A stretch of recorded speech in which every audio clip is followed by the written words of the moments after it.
ఏ హరివిల్లు విరబూసినా నీ దరహాసమనుకుంటిని.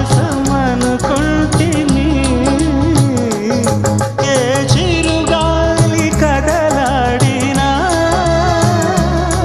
నీ చరణాల శృతి వింటిని.